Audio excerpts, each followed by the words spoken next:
Hey guys, welcome back. Today I'm going to show you how to replace a spindle on a riding mower deck. The spindle on this mower here is seized, so the customer wants it replaced, and as you'll see in the video, it's not that hard to do. Now if you do have an impact, it will make the job a lot easier. If you don't have an impact like I do, you may want to get yourself a breaker bar. So the first thing I'm going to do here is just clear the belt out from the pulley.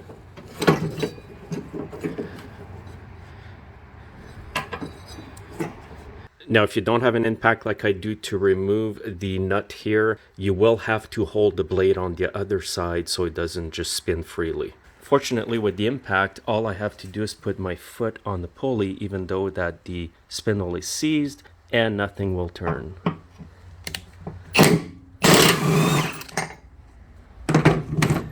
So then what you do is you take the pulley off.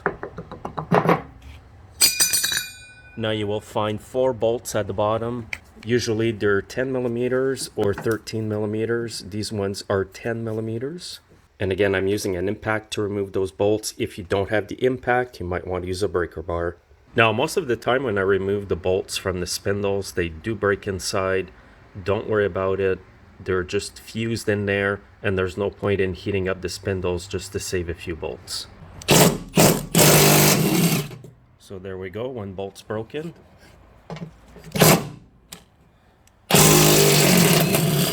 So this one came out.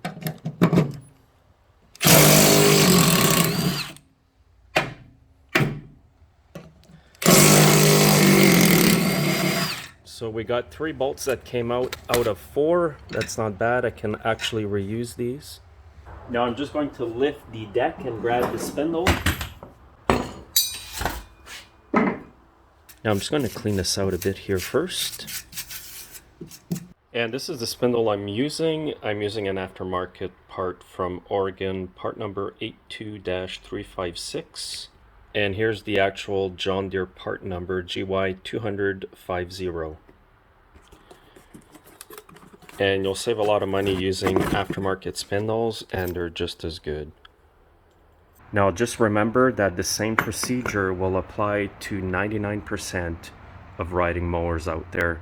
Even though the spindle might look different, it's pretty well the same principle when you go to remove and reinstall the new spindle. And now I'm just going to lift the deck, shove the spindle underneath. It's going to pop up where the hole is. So I found another bolt in my collection here, so I have 4 bolts that are the same. Now there's no threads in the spindles, they're basically self-tapping bolts, so I'm just going to spray them with a bit of liquid wrench here before I put them on.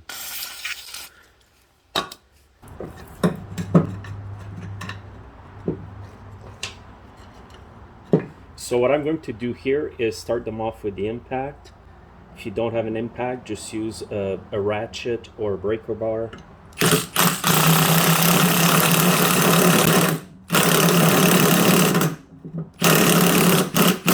Now before they get too tight, if I'm using the impact, I stop just before it's fully tightened because it's so easy to break these bolts in the new spindle.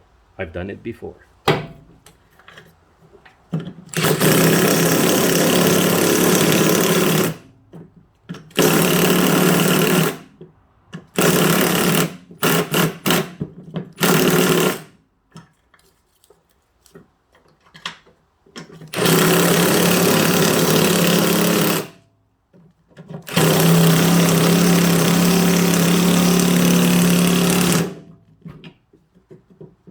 And now I'm just using my ratchet to totally finish tightening them up.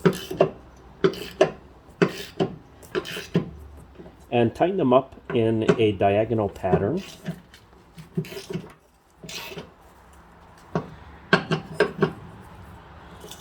And these bolts have to be on pretty tight. Use common sense.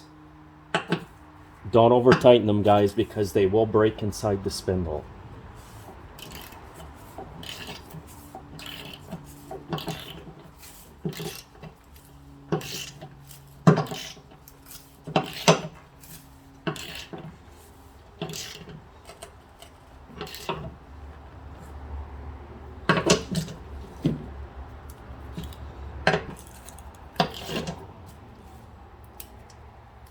And now once that's done, put the pulley back on.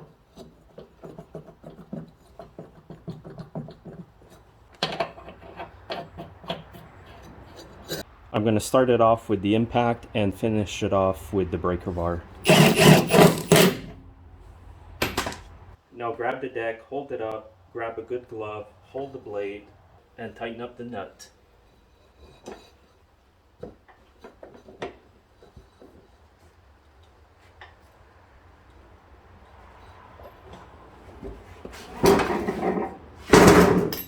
And here's the old spindle, guys. Sometimes you can get away by just replacing the bearings in them, but if you're doing it for a customer, sometimes you'll spend just as much time in labor as what it would cost to put on new spindles, and it's a much better repair. And I prefer doing it the way you saw in the video today because sometimes customers want their stuff like yesterday. So by having the spindles in stock, I just slap them on like this, use the impact. Even if the bolts break, it's no big deal because I am throwing this spindle in the trash. So that's all there is, guys, to replacing a spindle on pretty well any riding mower that is out there. Thanks again for watching. Have a great day.